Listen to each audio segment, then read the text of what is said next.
Welcome to the Animal Training Academy Making Ripples podcast show, the show where we share the stories of the ripple-making extraordinaires with behavior nerd superpowers who make up the Animal Training Academy membership. I'm your host and one of the happiness engineers at Animal Training Academy, Shelley Wood from Drop Your Jaws Dog Training in Cape Girardeau, Missouri in the United States. We're absolutely thrilled and grateful to have you here with us today. Make sure you go ahead and hit that subscribe button so that you don't miss a single episode. This show is brought to you on behalf of the Animal Training Academy membership. So if you like the conversations in these episodes, then we want to invite you to continue them with like-minded people in the ATA membership, which you can find out more about at www.atamember.com. Within the membership, you can get access to twice monthly live web classes, the back catalog of previous web class replays, plus a huge library of videos and projects to help you problem solve your training challenges. And we're a sociable bunch with an exclusive private Facebook group and forums area. It's like a Netflix social media platform for animal behavior geeks.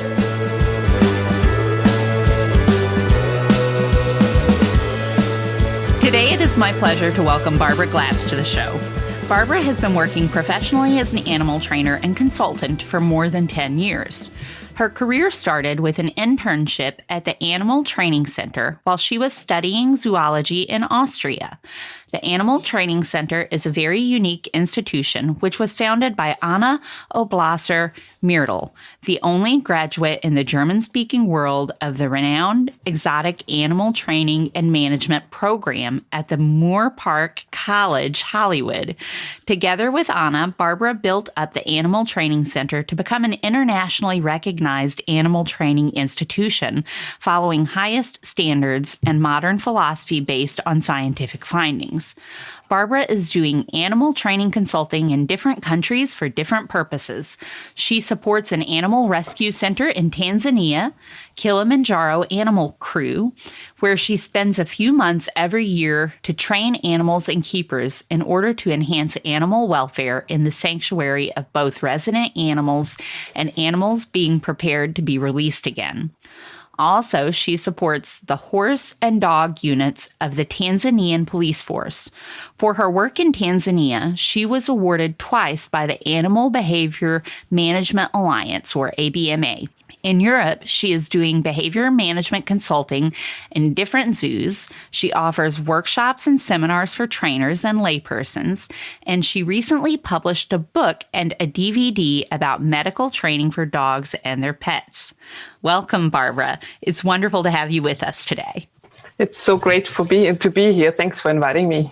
Well, I'm very excited to have you here and really enjoyed catching up with you a couple of weeks ago to chat a little bit and learn a little bit more about what you do. And that bio is just amazing and incredibly dense. So let's jump right in. I know that, like me, the listeners are going to want to learn a lot more about you and what you do. So I'm hoping you might be willing to start us out today by telling us a little bit, maybe just about how you spend your days and the work that you do. Well, I'd love to talk about that. It's not so easy, though, because I always see myself living two different kind of lives. So on the one hand, I'm in Austria or Europe, where I work at the Animal Training Center together with Anna, as you said in the introduction. And together we offer workshops and seminars for other trainers, but also for laypersons. We train assistance dogs in Austria. So also everybody who wants to have an assistance dog, a service dog from us, needs to attend our seminars because they need to know how to train animals. And so when I'm in Austria, I do a lot of consulting. I do a lot of coaching. I also travel in Europe, mostly to Italy, to consult in zoos and to tell keepers or show keepers how to get their animals to cooperate with them. While in Austria or Europe, I mostly do consulting. While when I'm in Tanzania at the Kilimanjaro Animal Crew, or Center for Rescue Education and Wildlife, this is where I do the training. So I find a lot of time in Tanzania to train myself and to train also the keepers that we have in the sanctuary. Because as you said, I'm in Tanzania a few months a year. but the animals are there the whole year. So I really want to make sure that when I'm leaving, that the keepers there, the caretakers know how to enrich the animals even when I'm not there. So yeah, two very different lives. I couldn't tell which one is better. Both are really great. And yeah, I think it's the best jobs in the world. It sounds like it might be the best job in the world. Could you maybe talk a little bit more about your work at the Animal Training Center? I know that you said that you all train service animals, assistance animals for people, but do you train other animals there as well? I know you have a workshop coming up, and if I'm remembering correctly, I think there are a variety of species that people get to train in that workshop. Maybe you could talk a little bit about that? Yeah, sure. The Animal Training Center is, I think I always call it a unique institution because I don't know any other farm like this, at least not in Middle Europe, where we offer so many different services around animals. We do dog training and behavior counseling. So we have several dog trainers in our team who are not only trained by us, but also trained by trainers all over the world, because we really want to be open to all different kind of training styles. And you know, when you meet dog owners, you know, everybody has different needs, and with our team we can really cover very well these different needs. We train assistance dogs or service dogs and therapy dogs. So we specialize in dogs for people with diabetes. So our dogs learn to detect and alert to low and high blood sugar, and with this they assist their owners in in their everyday life. So they make sure that they never have a very low blood sugar. So they make sure that also in the long run they have a better health. And then we have a little farm with about 60 animals, and these animals are all like second-hand animals. I don't know how to say it correctly in English. It's like they all used to have a different owner and couldn't stay there anymore. So they came to us, and at the Animal Training Center, we use them for education. So every year we get in total about 1,000 children on the farm or in outreach projects where we can talk about all various topics about how to keep animals, how to keep pets, how to tend to their behavioral needs, and also about conservation, and you know, how to understand dog language, and all sorts of different topics that we cover there. And we also use these animals to train or to give the opportunity to other trainers to get more hands-on practice. Because when we started out with the Animal Training Center, we just had the 15th anniversary, actually, when we started out in 2006. In Austria, positive reinforcement training was not very common. No one really knew about it. No one really knew how it works. So it was a long journey to make it more accessible for everybody, really, and make clear that what it means and what it all. I mean, training with positive reinforcement, it's not just click and treat, right? It's so much more. It's so much more about relationship. It's so much more about making sure the animal gets what it needs and so on. So when we started out, it was really difficult to get to get good resources. But by now, there is lots of offering going on. There's lots of online webinars, courses where you can learn really good things. And also in Austria and also in Germany and other German-speaking countries, you get the resources by now, but no one really, or only few people offer hands-on training. And with our animals on the farm, we have the chance to do that, to invite people, to invite trainers and actually apply what they've learned in different courses, apply it on different animals. And we have all sorts of species. We have farm animals like horses and sheep and goats, but also other animals like marmosets or tortoises, nutrias.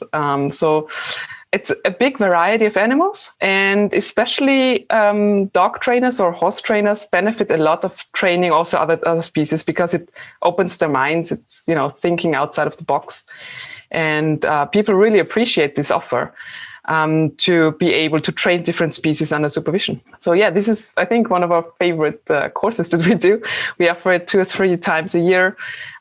So far only in German, but this year in September, we will have the first international one in English. So it will start out with a chicken training course. And then right after this chicken training course, people can stay to train the other animals as well. And I think that this show is likely to be released in early September. So if folks hear this and they're interested in the workshop that you have coming up, how would they pursue that? Would they still have time to pursue it in early September? Yes, the seminar will take place. It will start on the 18th of September and will go until the 24th. So yes, there should be time to register if there are still spaces available. We have an info event now already. Yeah, it should be if this podcast is broadcast in the beginning of September, it should be possible for them. And where would somebody go if they wanted to register? How would they do that? So the email address to register would be anna@animaltrainingcenter.at. Great. Thank you so much. The children, you said you have about 1,000 children who come to the Animal Training Center each year to learn all kinds of amazing things. It sounds like. Where do the children come from? Is this just open to the general public, or are they children from certain programs? How do the children learn about the Animal Training Center and make their way there? I think one of our biggest advantages at the Animal Training Center is our flexibility. So everything is possible. So we offer workshops on the farm, especially during holidays, of course, where children can come and learn how to look after animals and how to train our animals. And we have a very nice farm where we have a little river floating in some forest. So we also go out into nature and have a look what's going on there. Explain our own species, plants, animals. So we have biologists and also teachers who do these courses. But then we also go to schools. So we visit school classes mostly with our dogs. And then there are also public events done by the city, for example, where we are invited to do some workshops with children going there. So, yeah, it's really flexible. Yeah, that's wonderful. I didn't realize that you all had that aspect of the program at the Animal Training Center as well. It's something that's kind of near and dear to my heart. In addition to animal training, I'm a social worker and work in an animal-assisted or work with an animal-assisted program for young people where we use dogs as well. So very interesting to hear that you all are doing that in your own way over in Austria as well. So wonderful. Thank you for sharing that. I would love to hear a little bit more about the work that you do in the sanctuary in Tanzania. I wonder if you could just share with us a little bit about your work there, how long you've been there, maybe some of the different animals that you all take in, maybe what some of your favorite animals to work with over the years have been, or just any stories about the animals that you have worked with there that come to mind, maybe. Just share a little bit about your experience in Tanzania, if you don't mind. Sure, I'm happy to. I love my work there. I love my life there. So the Kilimanjaro Animal Crew is run by 2 German vets, and these German vets came to Tanzania 25 years ago already. And they run a business there. On the one hand, it's a horseback riding safari. So they have horses on the farm and they do safaris with them. So instead of sitting in a jeep, you go out with on a horseback and just, canter with the zebras and get close to the elephants. And it's really, really cool experience. But being vets means that they always got injured wildlife as well. And while in the beginning, when they started out like 20 years ago, it was quite hard to find the support to do that. But by now, and especially in the last few years, also the government officials realized how important it is to rescue wildlife and that it's their job as well. And so since then, we have a very good partnership with the government. And since then, we have much more possibilities to help. And we are more or less the only rescue center in Tanzania. So we take in all species. We have lots of birds, especially birds of prey, but also like storks and egrets and pelican, or everything really. And then we have mammal species as well, like cats, small cats and big cats. We have zebra, elephant babies. We have antelopes. We have, it's like every animal can come. There's nowhere really else to go. So, yeah. And I've been there the first time in 2012. I went there for an internship because it sounded really interesting to me, because also they have a bush school running and the forest kindergarten. So when I started in 2012, it was more or less the first, or they also started out with the bush school. So I made the layout for the bush school program, which is offered to schools in the area, but also to NGOs or whoever really wants to come and learn. And since then, we have regular bush school days where children come and learn about their own wildlife, because in fact, lots of Tanzanian children do not know what they have. They don't have the money to go to a national park. They don't have the chances to see their animals. And this very often causes problems because, if there is then an animal coming in, let's say there is a monkey that they've never seen before, a colobus monkey or so, that comes down from the forest. It can happen that people kill it just because they want to see it, They've never seen this animal before. They're curious as well. And in order to prevent that, we want to get the children or students coming to us and, learn about their own wildlife. So this is the educational side of it. But we also do a lot of rescue and release. So when there is any kind of issue with an animal, mostly if it's human related. So if there is a snare or if there was some poaching going on, then we come to help. So we are called usually either by private people who see this animal or the government contacts us. And we always do it in partnership with them. So we never do anything by ourselves. And then we go out and see what we can do. Very often we can do something on site, just remove the snare and let the animal go again. And sometimes it involves a longer treatment, and especially when it comes to orphaned animals, of course.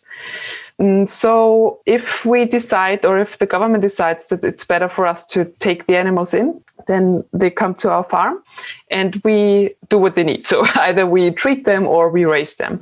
And ideally, our goal is always to release them again, which is sometimes not possible. For example, what we have quite often are birds of prey that fly into power lines and get the wing cut or, lose a foot or something like that. And we cannot release these animals. So they would stay on our farm and they participate then in our educational programs. And also with the orphaned animals, usually we raise them in a way that they can be released again. So with minimum contact as possible. And then release them very often on our farm even, because we have like a wildlife haven in the middle of the village. It's a 400-acre farm with lots of wildlife area. So we have bush area, we have rivers, we have savanna. And so we do offer a lot of habitat for different kinds of species, especially for smaller species. And then we raise them and ideally, if possible, release them on our farm because it's fairly safe there. And with other animals where we know that we cannot release them on the farm, we look for suitable areas where they can go. For example, monkeys very often, or baboon, or so we have to release somewhere else because we're just too close to the village and it just might not turn out very well. So, and also other bigger animals like zebra or antelopes we cannot have on our farm. It's not big enough. The area is not right for it. So then we would look for another place to go. And my job usually is to, on the one hand, to look after the animals that we need to keep. So to make sure that very often find themselves in an enclosure and, are stressed around people, don't know how to live their life in an enclosure. So my job would be to offer them behavioral choices where they can release stress, but also at the same time show natural behaviors. And at the same time also are able to sooner or later join the educational programs. And with the animals that we release, sometimes it depends on the animal. I'm sometimes involved in preparing them for the release. or talking or giving some feedback to the caretakers who look after them, how they could solve a management issue or something like that. So this is the main work I'm doing there. Wonderful. It sounds like you're doing just really important work, both in Austria and in Kilimanjaro. I love the focus on educating and involving young people in both of those places, and the focus on conservation in both of those places, and just everything you're doing sounds amazing. It sounds like you wear a whole bunch of different hats and stay very busy, but somehow you also have found time to write a book recently. Could you share with us the name of that book and maybe just tell us a little bit about it? Sure. I wrote this book together with Anna in Austria. It's about medical training for dogs, because very often, for years, we've already been training animals in zoos, or also our own animals, to cooperate in medical procedures or in husbandry procedures. And still with dogs, very often they're just restrained, and because you can do it, you just put a muzzle on, you just put a leash on, and. So we decided that we would like to bring this idea into the dog world as well, and also other pets. But dogs are one of the main animals that we train, right? So, and we train them such amazing things if it comes to sports or service dogs or whatnot, but hardly ever any medical training. So we started to write it and published it in 2015. And afterwards, we also made some DVDs. So while the book is only in German, the DVD is also available in English. We had it translated. And we're quite proud of it, because at this time, we were the first ones publishing something about medical training for dogs. And since then, we also offer courses, workshops on our farm, or also somewhere else if we're invited to go somewhere. And it's a really, really cool project that we're really proud of. And what is the name of the book and DVD, and where could people purchase those if they were interested? The book is called Medical Training for Dogs, also the DVD. And it's the book is available, and the book and the German DVD are available on Amazon, while the English DVD is available only at the Animal Training Center. So you need to send us an email, and we can send it to you. All right. Sounds great. Thank you for that. And thank you for sharing everything that you have shared so far. Could you now share with us a little bit about a specific training situation? It would be wonderful if you could tell us a little bit about maybe a recent training-related challenge that you've experienced, and just some of the kind of lessons learned for you from that challenge. I think I'm really privileged that I can train a wide range of animals in Tanzania. In a way that, it's not a zoological setting. It's a setting where it's really, it's in the wild. It's where the animal is supposed to be, and also where it's supposed to be released again. And for that, I have one of the biggest challenges I have at the moment is preparing a crowned eagle for release. So we got this crowned eagle about 2.5 years ago. She was found when she was about a year old. And she was in the middle of the city, so she must have flown out from the national park, which is above the city. And I don't know how she ended up there, but it must have been one of her first flights. She still had the juvenile feathers on, and crowned eagles usually stay with the parents for 2 years to learn how to hunt monkeys and other prey. So they're very specialized birds.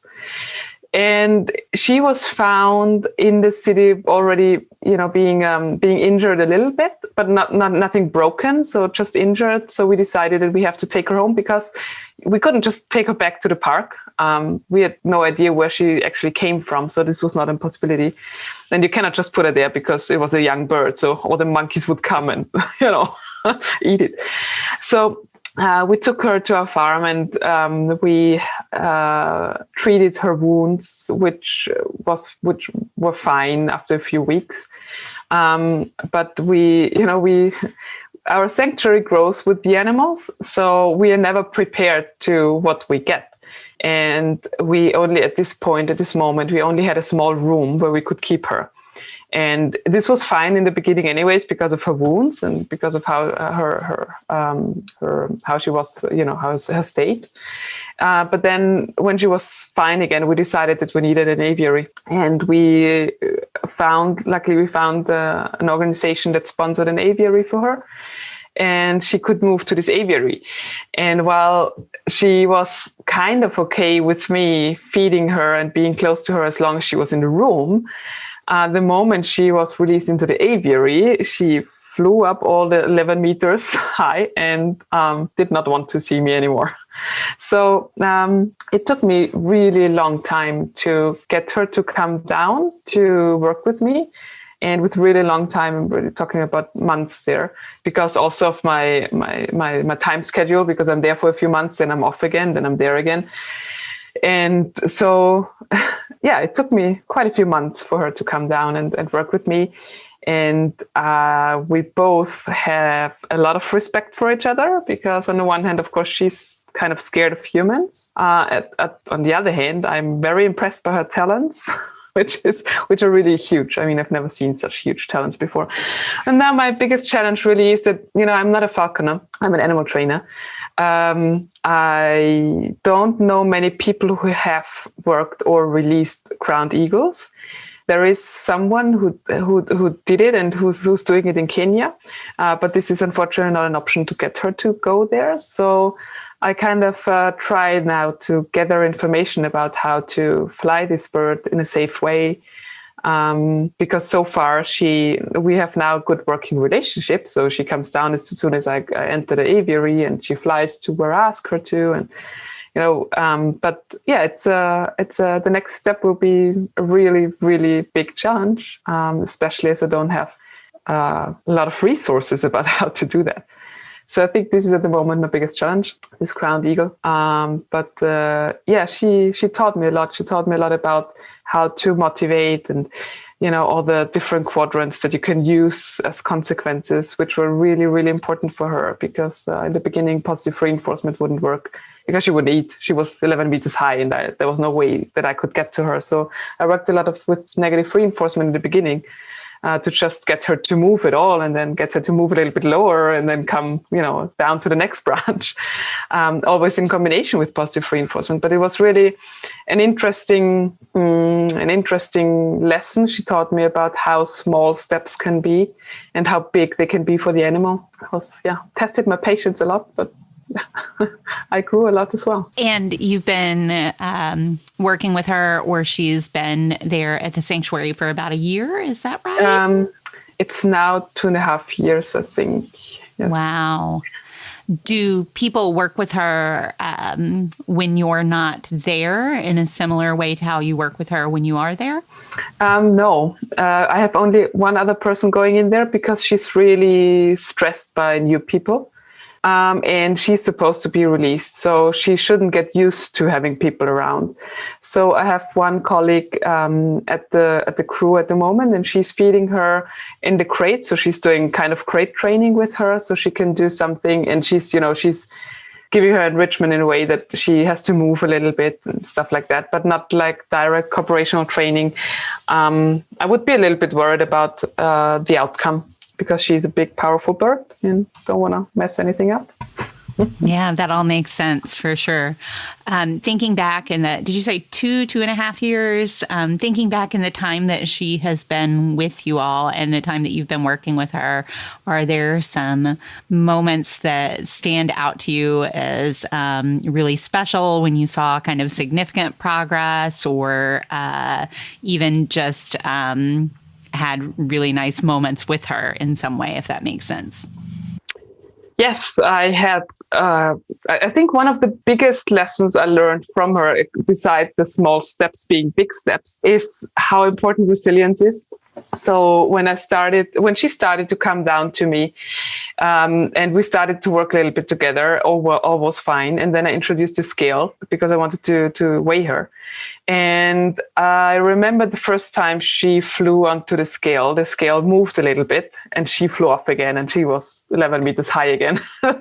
And she wouldn't come down again. So I realized that it's really important to work on her resilience. And I started doing that by offering her several moving objects that would move somehow when she lands there, like a ball falling down, or other toys that make maybe a noise when she lands on it. So she learns that to if she gets scared, it's fine, but then she can come back and can just inspect what's going on. And I think the best sessions were when she flew onto the scale moved. She flies on a branch, and then from the branch she checks out the scale again and tries if she can now try it from this position, and then she flies down and the scale moves again, so she flies off again, then she flies onto the ground and tries it from the ground. And it was so nice to see how she started to work on these problems. And I know that this is very anthropomorphic, but when she was then in one session, I thought, okay, that's enough now. She tried it a few times, but let's leave the scale for now. And I took a piece of meat and I put it on a different place in the aviary. And she saw that, and she had a look at it, and then she flew onto the scale again. And it was so cool because there was no more meat or anything, and the meat was easy available somewhere else. But somehow she still wanted to work on this scale problem. I don't know. So this was really cool to just see how she started to actively participate in solving problems. That's very impressive. And that didn't only happen once, that really happened several times. So it wasn't just a coincidence. It was really, it was a cool moment. That's so interesting. And you kind of labeled that resilience, which I can see that, I always think of resilience as the ability to bounce back from certain situations. Is that how you would describe resilience too, or how would you describe it? Yes, I would describe it this way. And my thought was, when she landed on the scale the first time and she flew off again, I thought, damn it, I'm so stupid. I should have put it somehow that it doesn't move and nothing can happen. And then I thought to myself, wait, this bird is supposed to be free again. And she cannot, she needs some kind of tool that she can use when she gets scared. It's not, I don't want her to get used to all the new things, she shouldn't be interested in new things and go discover them when she's out there. But she cannot she needs to learn that if something bad happens, she can, if it's important, she should continue working on this and working it out. If she tries to kill an animal the first time and the animal somehow, turns around and she just flies off and says, oh no, I'm not going to do that again. You can't do that. So I really thought in this moment, she needs to learn that small setbacks are nothing to give up, that she really needs to continue to work on what's important. Yeah. And it seems like she did learn that, and also possibly the kind of building the skill of creativity as well to help with that. Some of the ways that you were describing things like, oh, this doesn't work. Well, I'm going to try it from this position. Well, now I'm going to try it from this one, which could be helpful for her in the future as well, hopefully. Yeah.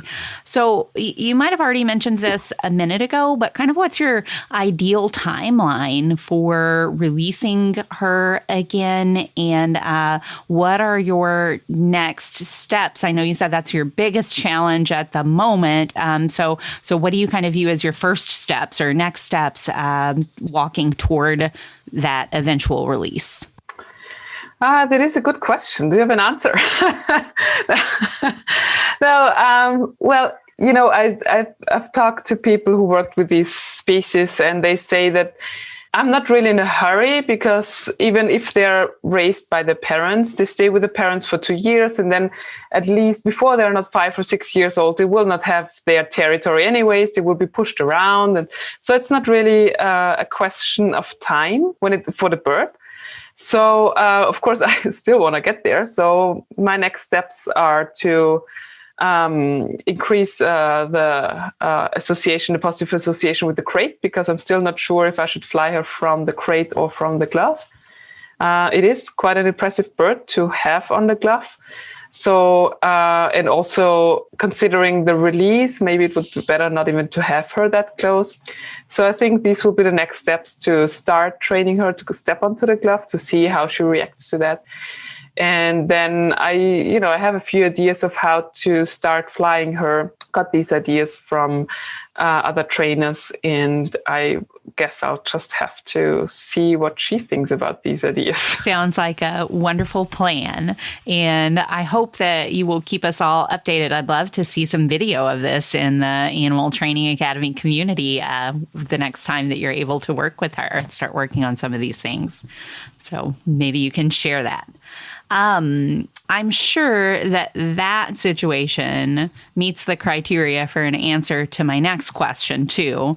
But given all of the amazing work that you're doing, I'm sure you can come up with another example here as well. But I'm hoping that you could share with us all now about a training situation that you are particularly proud of and or that has been reinforcing for you. This podcast turns into a bird podcast. It's just another situation I experienced just recently with 3 ostriches that we raised. So they were confiscated from pet trade, or from rather meat trade, and they were brought to us as babies. And ostriches are quite difficult to raise because they eat everything they can find. So usually they just copy their parents in the wild and eat whatever they eat. But if they don't have parents to copy, then they just eat whatever they find. So they were rescued in a time when I wasn't there. And I came to Tanzania when they were there have been there for, I don't know, I think it was about 1.5 months or so. So they were fairly big already, and had the chance to go into the dog kennels. Our dog kennels are concrete, with concrete, so it was possible to really clean it and just put in the food that they needed, because we were worried about if they're in the grass somewhere that they will eat stones and gravel, and it's quite a common cause for death of hen-reared ostriches. So after a few weeks, we could finally move them to a grass area, when we found that they more or less knew now what they should eat, or what they should not eat rather. And then my training has started already before with recall training, and we weren't sure if they will be relocated. So I also started to train to put on a hood for transport. And when they finally moved to the grassy area, it became clearer that they will stay with us. So I really focused on recall and walking with them, because on our farm, we have certain animals that walk free the whole day with their caretakers, which are the elephant calves and the zebras. So overnight, they're in a safe area on the farm, but during the day, they're with the caretakers. They're walking around the farm, doing whatever they are supposed to do, walking, grazing, having fun in the water hole and all that sort of things. And our plan was to have the ostriches walking with them, because we didn't want to have them inside an enclosure. And so I started to focus on following me around and recall training, and we spent lots of time together, and I just found out how amazing these birds were. And so then the day came when we decided, well, let's go out into the wild. First time, our farm is not fenced. So we have enclosures, fenced ones, but the main farm is not fenced. So we decided to first, go collect some people from the farm, from our staff, to make sure that we are in a big group. So in case one of the ostriches decides to run in one direction, that we can, send some people there as well.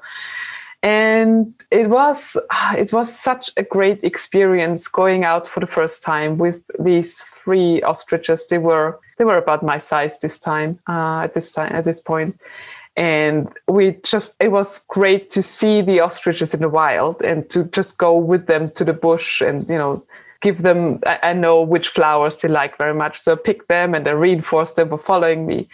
And it was really great to see them. But what was even nicer was that in the group that walked with us, some of them were animal caretakers who have a lot of experience, but others were gardeners or maintenance people who don't really have a lot of experience with the animals. They work around the animals, but they never really interact.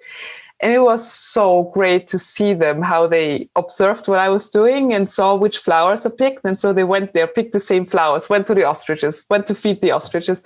And the big smiles on each and every one of them. It was such an amazing time when it was it was, not only for the ostriches, but also to see all the people involved, all people being happy and walking around for an hour, going back. And the next time we went out with the zebra foals together with the ostriches, so they get to know each other. And it was just great.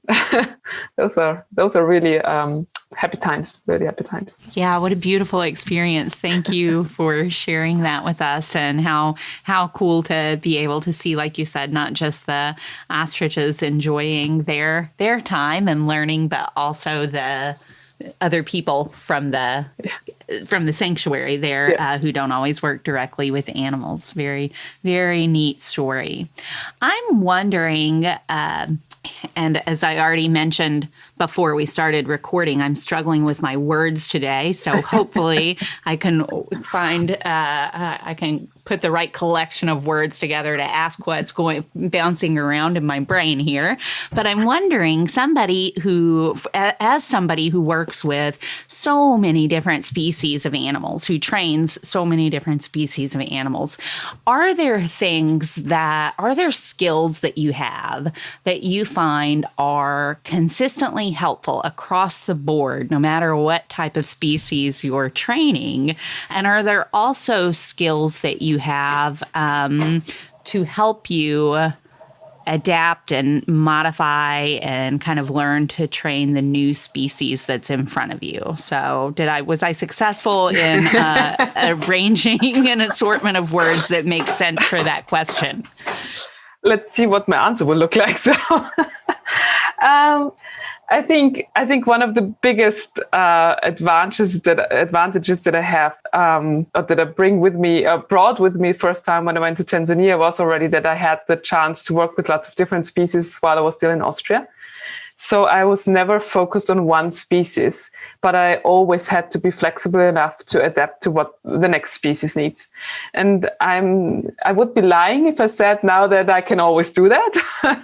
But I think with every new species that I train with, I learn so many things that it makes it easier to work with the next one. Just to know that, there's nothing that I can expect, because if you train dogs, you learn a lot about dogs, and you learn that certain breeds have certain traits, and certain problems or certain behavior patterns turn out because of this problem. There is some kind of, I'm not saying that all dogs are the same, but the more dogs you've worked with, the easier it is for you to learn what this dog might need or what it might have to say, which you just don't have with other species. So I never go to species and just to a new species and expect something, but I really start the dialogue right away, or I try to at least. I very often start with easy things like if the animal is ready to work with me and if it's ready to be reinforced somehow, then I usually start with easy things like target trainings and stuff like that. And this is where I get a lot of information already. For example, the first time I worked with a serval cat, we have a 3-legged serval cat. So she was in a car accident and we had to remove one of her legs. And it happened already 4 years before I've been there. And the first time, and when I arrived there, she was really, you could see that she was not interested in anything or anyone. So she just, she was grown up adult already when she got to our place, and she could not adapt very well to this, enclosure now, being in a restricted area. And I saw this cat and I was like, oh, I have to train this poor cat, and this poor cat didn't want to be trained by me. She was like, I don't want to see you. I don't need you.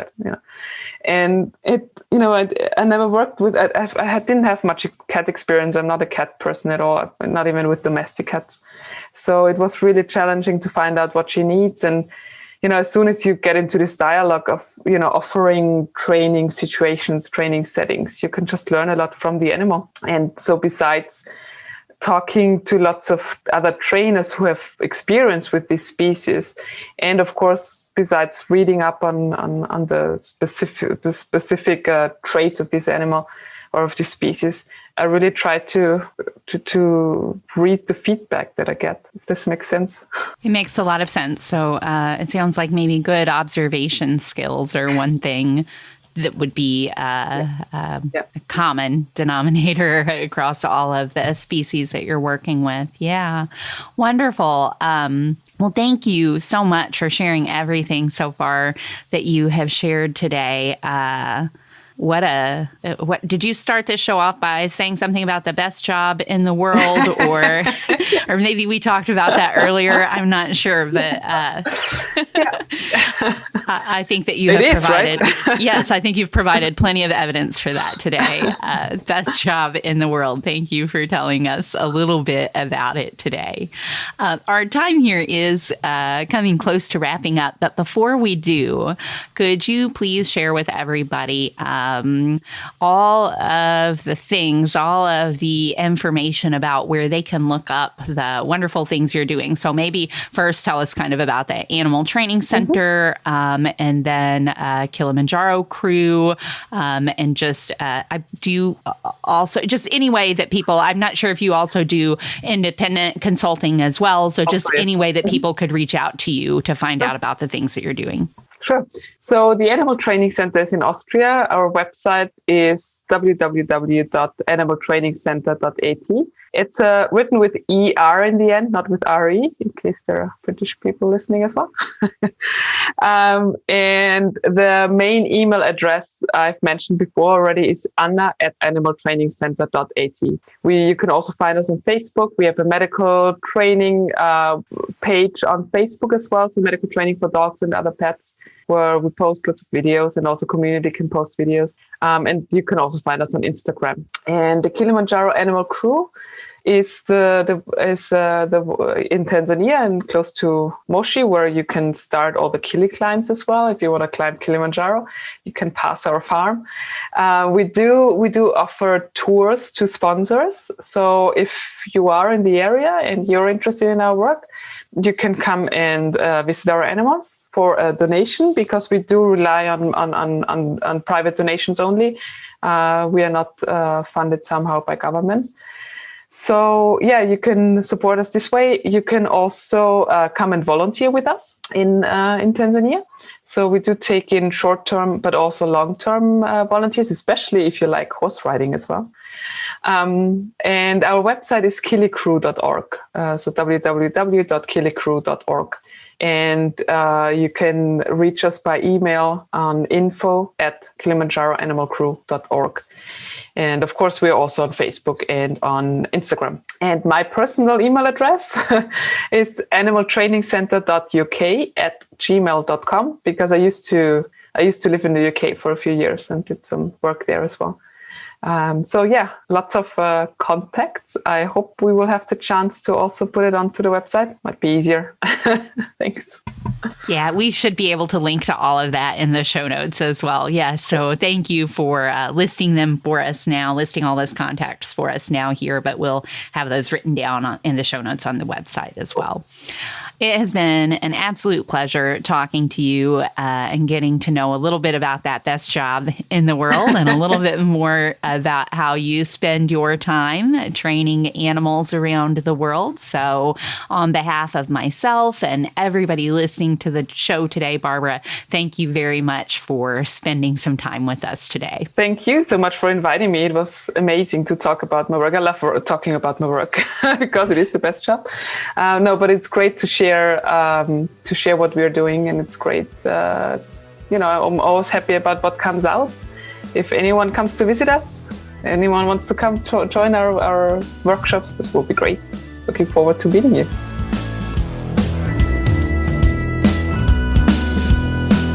We do, of course, appreciate all of you tuning in as well. And if you have enjoyed this episode and are interested in carrying on the conversation about working with the animals in our lives in the most positive, most fun, and most choice-rich ways, then as mentioned at the start of this episode, the Animal Training Academy community is waiting for you. Head on over to www.atamember.com and click on the membership button in the main menu to learn more about what members are describing as the Netflix social media platform for behavior geeks. That's it for this episode, though. Thank you so much for listening. You'll hear from us again soon.